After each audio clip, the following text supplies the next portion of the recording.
Took me a while to figure that out. All right. Triangle proportionality theorem is what we're going to be looking at today. So let's zoom in on it. Okay. So we're still looking at similarity, but now we're going to look at a proof.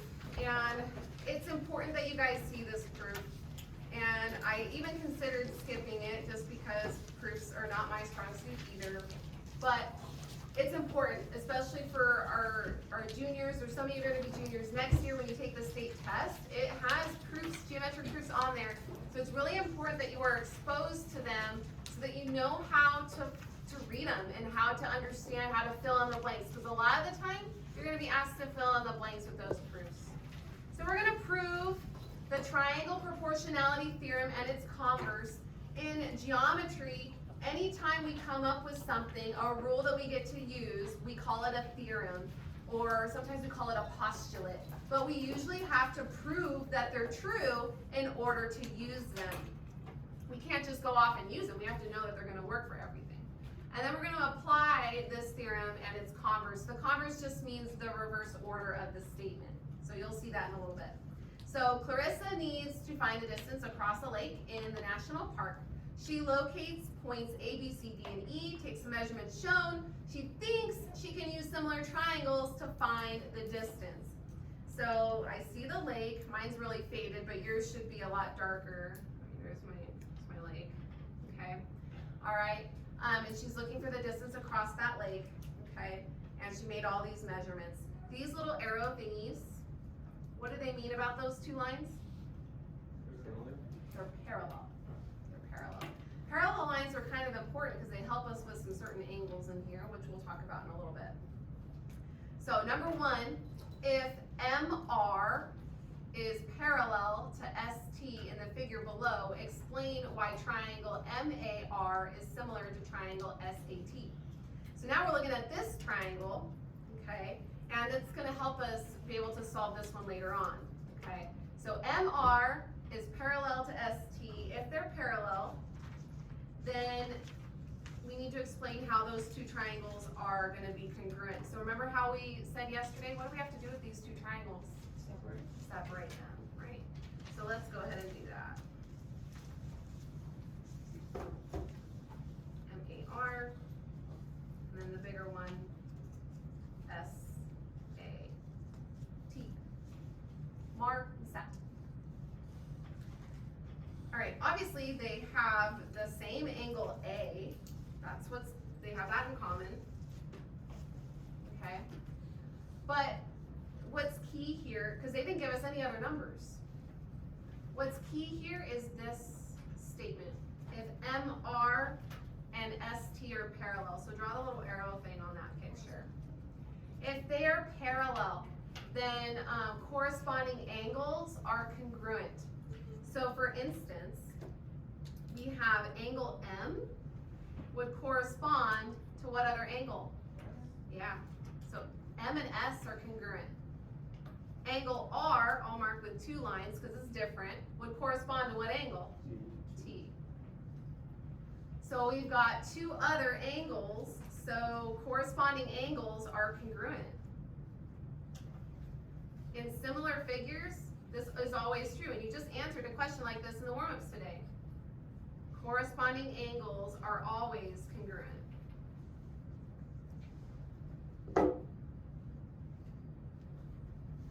Exclamation. Okay. So they're similar by, we don't know anything about the sides. We can't say side, side, side, or side, angle, side. Well, how are they similar by? Angle, angle. Right. Now, of course, we have all three angles, but you only need two. You automatically know the third one if you know two of them anyway. Okay, so these are similar. So knowing that corresponding sides of similar triangles are proportional, we can complete this proportion. So let's see how the book did it. They used the two-letter things. So they put A over AM is over AS. AM is just this side. A to S is the big side, so small triangle to big triangle, okay? AR is a small triangle, so it should be over what? AT. The big triangle, A to T, right? Okay. So we'll use the whole double letter thing that they're doing there, just for this. All right, number 3, if AM equals 12, MS equals 9, AR equals 15, determine RT, show your work. So this is where we should mark up our picture and see what we've got going on here. So it says AM is 12. So this one's 12 centimeters, so I'm gonna add that to the picture. It says MS is 9. I don't have MS on these two, but I have this piece is 9. So I'm gonna also use this picture as well, because this one's actually helping me more right now based on what they gave me. AR is 15. Okay, and we're determining RT. Now RT, let's put a question mark there. RT is not the side of a triangle. Sides of my triangle, or on the little one, would be AR or A to T. RT is just a piece of the whole side from A to T. Okay, so we're going to be using this theorem. This theorem is going to help us prove problems like this when we're just trying to find a piece of a side. Okay, that's not necessarily a triangle. All right, so we're going to show our work on this. So 12 maps to 12 is AN, remember. AS is what it maps to. So what is AS in total? 21. So same mappings that we've been doing, there's nothing different. AR, they gave us is 15. And then A to T, we don't know all of it, but we know part of it. Yeah, 15 plus, we'll call it X. So 15 plus X is exactly what we're going to use. Okay? And now, what do we do to get rid of the fractions? Cross multiply. Right, so just like we've been doing. Now here's where we got to be careful. When we cross multiply the 12 times the 15 plus X, you're going to need parentheses around that 15 plus X. Because what property are you going to have to use with that 12? Right, distribution equals the 21 times 15. I'm showing every step because this is your notes. That way you have something to refer back to, completely worked out, nothing missing. We're going to distribute like we just said we're going to do. 12 times 15, that's going to be a rather big, what is it? 180? Plus 12x is equal 21 times 15. You gonna get that one?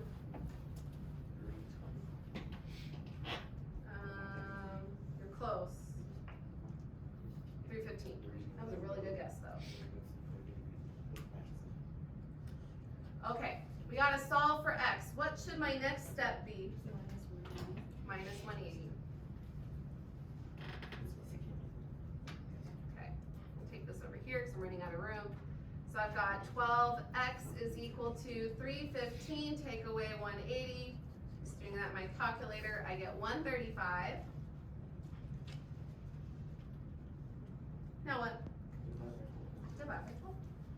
Yeah, once we get here, it's pretty simple.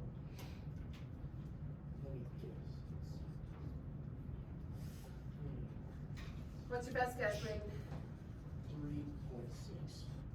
Or not, not 3. I mean, 13.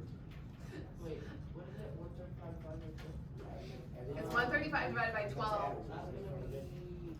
It's 11 and a quarter, 11.25. I already typed it in. All right, so we found that A to T is 11.25. Okay, so I'm going to add that to my picture on the bigger triangle here. Okay, and I'm also going to add it over here. A to T, from here to here, that's 11.25. Okay, so now can we figure out what RT is? How do we do that? Subtract 15 minus 11.25. Right, good job. So X is going to be equal to RT is going to equal 3.75.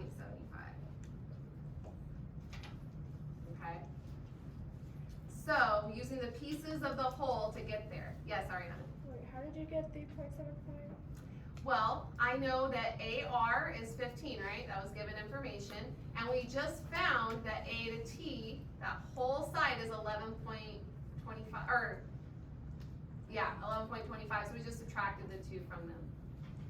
15 minus 11.25 means that that should be 3.75. Wait, that doesn't make sense, does it? No, No, it doesn't. 15 is bigger than. Yeah, 15 is bigger.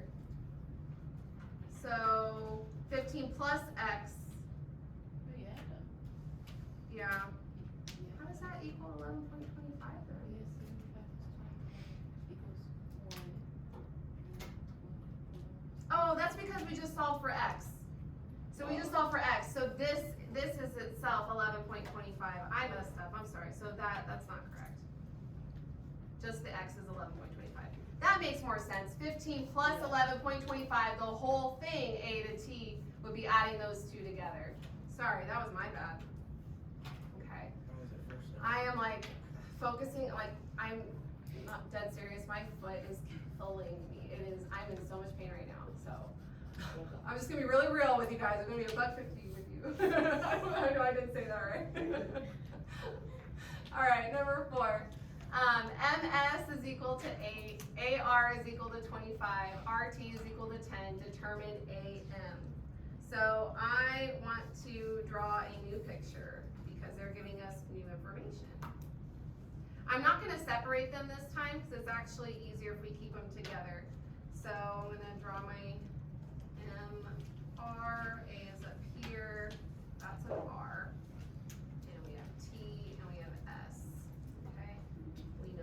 Angles are the same, these angles are the same, okay? They gave us MS is 8, so I'm gonna mark that. They gave us AR is 25, and they gave us RT is 10. They want us to determine AM, bless you, so we're gonna call that X. Okay, all right, so we're gonna do the same sort of thing, set up our proportion, okay? X is what we're trying to find, so I'm gonna start with it. What does X map to on the other triangle?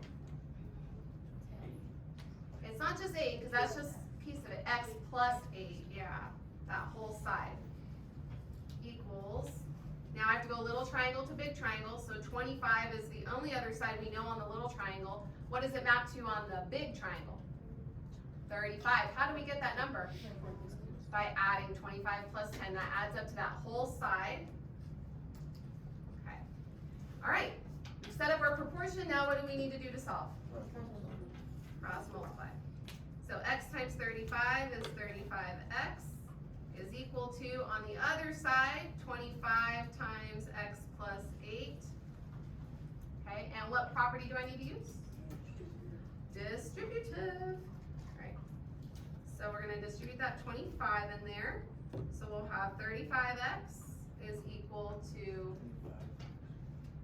25 times 8, 200. Yeah. All right, what's my next step going to be? Subtract which one? The 25x, right? How many x's will I have left? 10x equals 200. I'm out of room, so I can't write divide by 10 under there because I won't be able to fit It it. should just be 20. Yeah, x is going to equal 20. Yeah. Which makes sense, because if this side is a length of 35 and this side being 28, that makes about right. That's about right. Okay. They're not going to be congruent because they're not equilateral or isosceles, but yeah. Okay? So, we're basically using old information to find x. The Triangle Proportionality Theorem actually makes it a little bit easier for us to find x, like we just did. But, if you don't like it, you can still do it this way, and you'll still get the answer. So that's what's kind of nice about it. That's what I like about it. When you have options, I know sometimes that gets a little scary because you think that there should only be one way to solve something, but sometimes when you have options, it's kind of nice, because sometimes we like things differently than other different way, then what's wrong with that? Okay, so this is the triangle proportionality theorem. This is what I've been talking about. This is your theorem, and I'm going to give you what you're given. You are given this triangle. We're given triangle, we've got PIE, so triangle pi. Some apple pie sounds good right now. That's my favorite. And we have the smaller triangle in there, RIM, so triangle rim. Okay. Also from the picture, it looks like I have these two lines with those little arrows. What does that mean?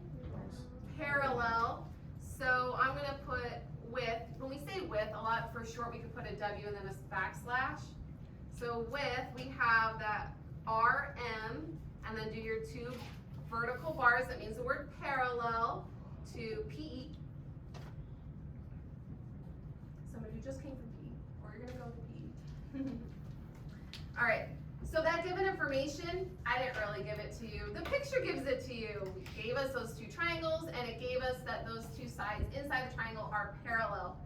So, before we look at the proof, because we know those two sides are parallel, I know something about the angles. What do I know? Which two are congruent? P and R, and M and E. Right? Automatically, I know that. You're going to need that for this proof. So we need to prove that B over A equals C over D. So B and A, those are the pieces of the whole side from P to I.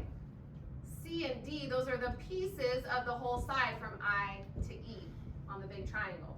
So this triangle proportionality theorem is going to allow us to use the pieces of the sides of this triangle. As long as we have this parallel line in the middle there, it'll work.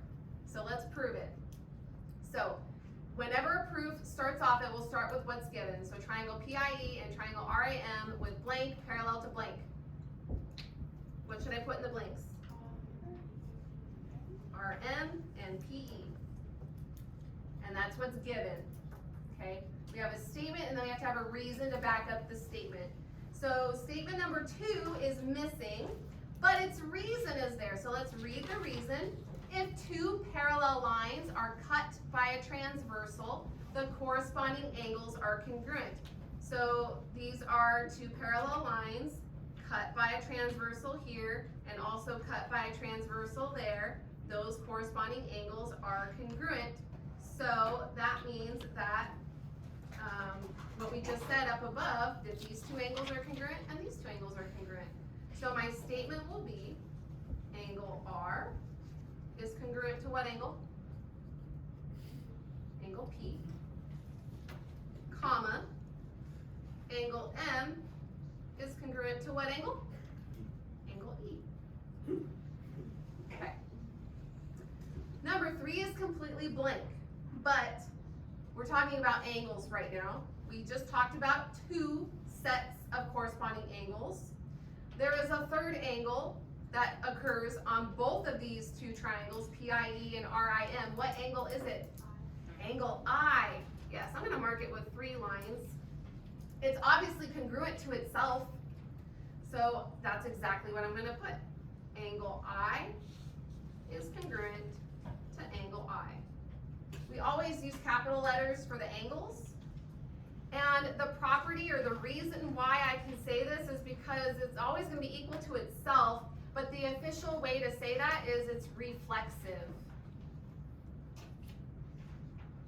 Reflexive, I almost spelled it wrong. R-E-F-L-E-X-I-V, reflexive.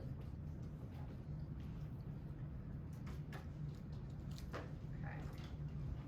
Number 4, triangle blank is similar to triangle pi. What other triangle do we have there?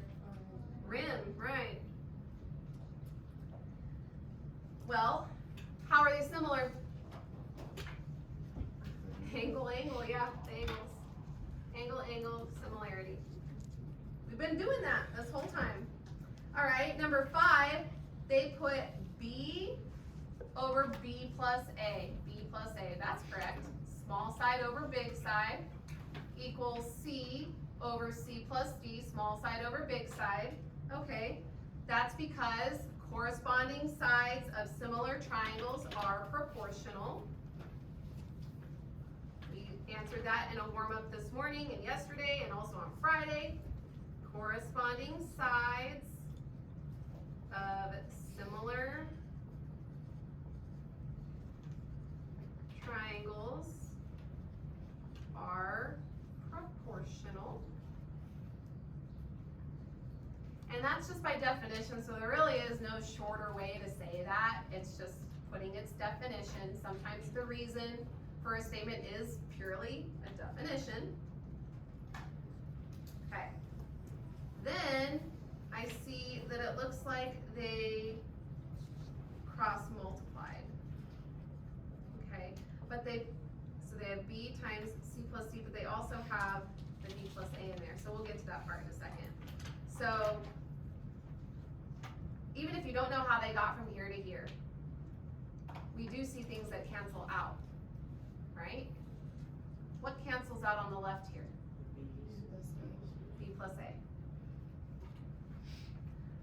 On the right of the equal sign, what cancels out?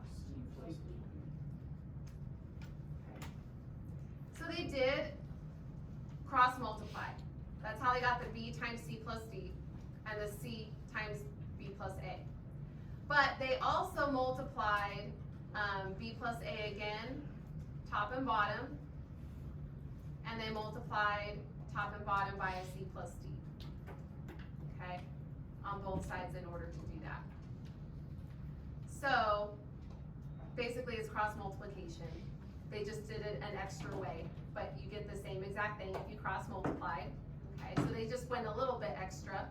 So I feel like this step isn't even really necessary because you can go straight from here to here. Yeah, because that's just what it's going to be. B times C plus D equals C times B plus A. Okay. Property of multiplicative identity. Because basically the way that they didn't really cross multiply, they skipped a step. So that to get rid of B plus A in the denominator, they multiplied both sides by B plus A. To get rid of C plus D in the denominator, they multiplied both sides by C plus D. And they just wrote that out right here. That's what that is. Okay, but basically from here to here, let's write for your notes, this was cross multiplication. So they cross multiplied. Just gonna put cross mult. My arrow sucks, but that's okay. And then in number 8, the reason is distributive property. So that tells me that they did this with the B, and they did this with the C. So that means we need to do it. Well, B times C is just BC. B times D is just BD. And let me tell you something, when you multiply letters, the order of the letters really doesn't matter. It is just more proper to put them in alphabetical order as best you can. But a lot of the times, whatever order flows with you is the order that you just stick with. Okay. So C times B, I'm gonna put BC, and C times A, I'm gonna put AC. Okay. And here they put BD is equal to AC. Yes. How did they get rid of the BCs? Oh, let's put that there. That's how they got BD to equal AC. So the reason for this is called the subtraction property. So I'm going to put prop for property of equality is its official name.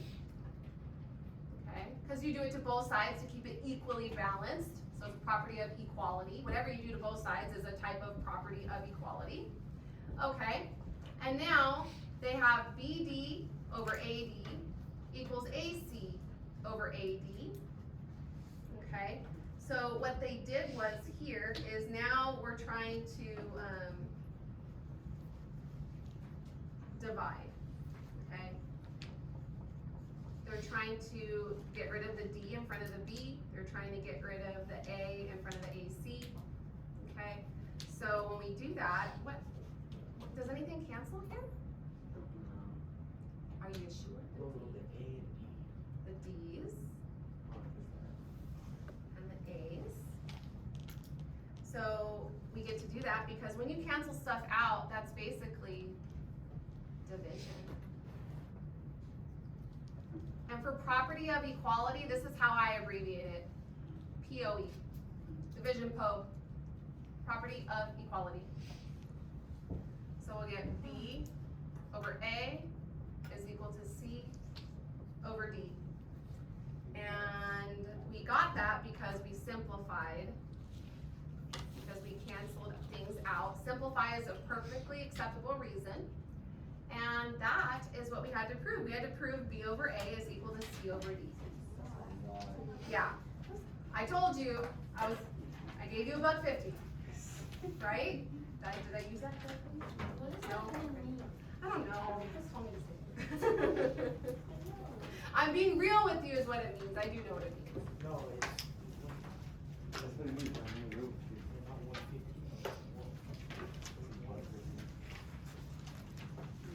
I'm trying to be cool. Or do you say that when people real with you? I can say what? I want people real. I'm gonna keep it real. I'm gonna keep it real with you guys. Okay, I'm just gonna be. Alright, number 6. So now we're gonna use the theorem, and this is the part you're gonna like. You might not have liked that proof. Yeah, I don't care for the geometric proofs myself, okay? But they are important, and that I do recognize, which is why I teach it. Now we can use that theorem to solve the problem from the beginning of the lesson, Clarissa's problem. And we don't have to do it the old way. We can do it this new way. We can go piece over piece equals piece over piece, and we can solve. Okay, so we want to solve for the distance dA. So that is going to be my x. I don't know what it is. So using the Triangle Proportionality Theorem, we'll go 27.5 over what should be in the denominator?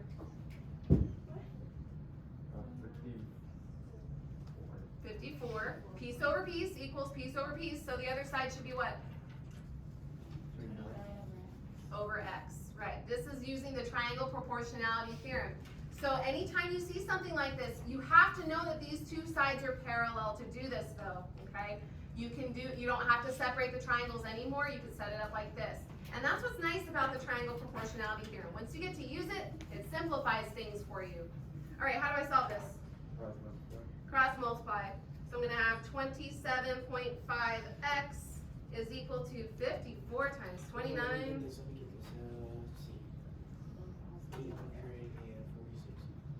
846. 800. Yeah. What's it bigger? Because I guess. Well, you're not far off. 700. Yeah, you're only 700 off. 1566. So now what do I do? Divide. Oops, not the x, just the 27.5. What I was thinking. Oh, guys, let's see. Is it going to go in evenly? No. Oh, yeah. We're dividing by a 0.5. Let's It's see, not gonna. this is good. So I have this already in my calculator. Let's see. Alright. Let's see, Rick.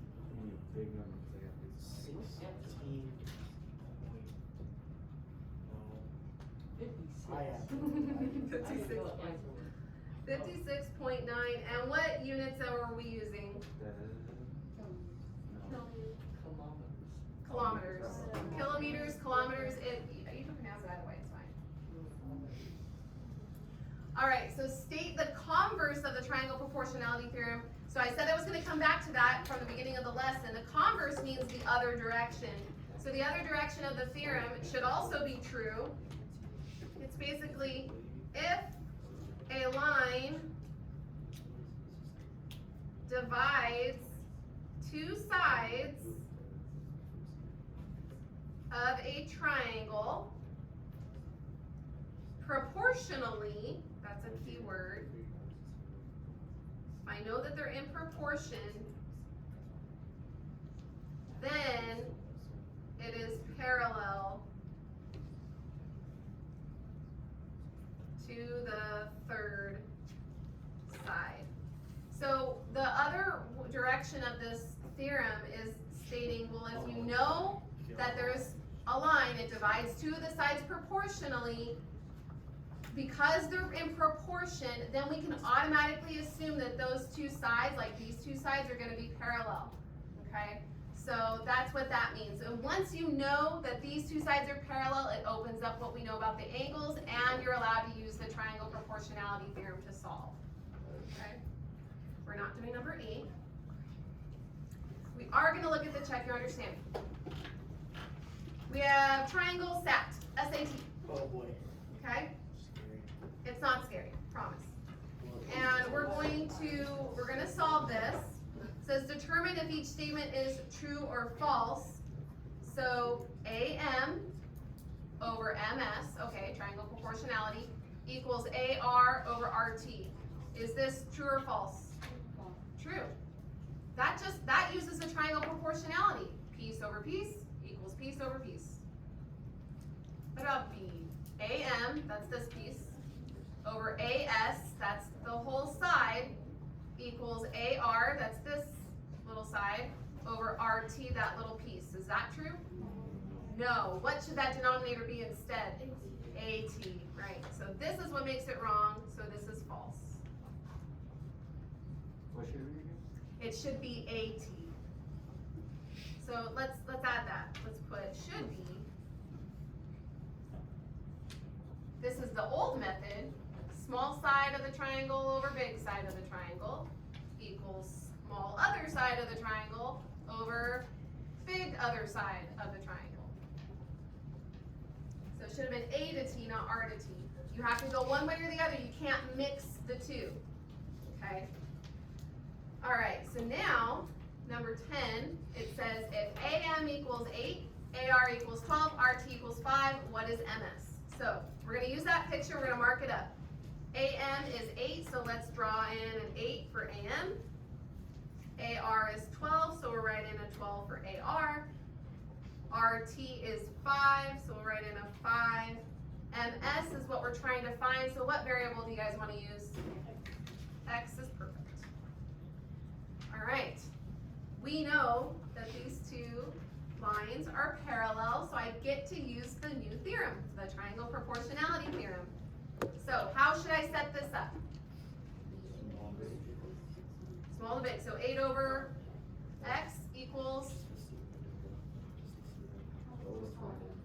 yep, and then we just have to cross multiply. So it's super simple. What's 8 times 5? 40 equals 12x. What's my next step? Divide. Does 12 go into 40 evenly? No, it's going to be a decimal. Let me see if I can actually do this. Well, what's 40 divided by 10? 4. Got So this. it should be 3.6. Oh, I got it. No. You're right. Oh my god. I was 0.3 off. okay. I said 0.3. 3.3. Okay. Inches. Okay. It did. Oh my gosh, you guys. All right, this is what I call the big kahuna. That's big.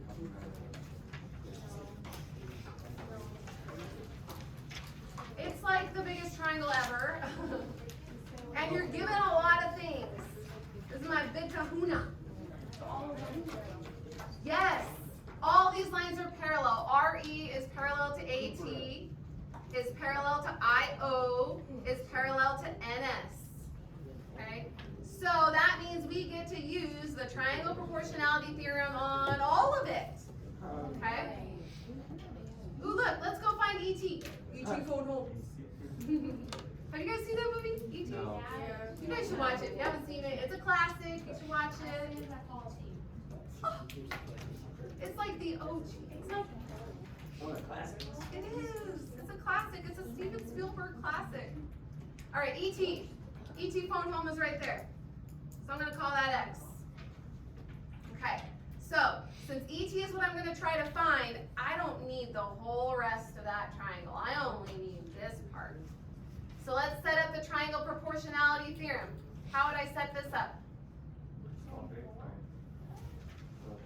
48? 48 over X equals what? Yep. That's not so bad. It looks scary. multiply.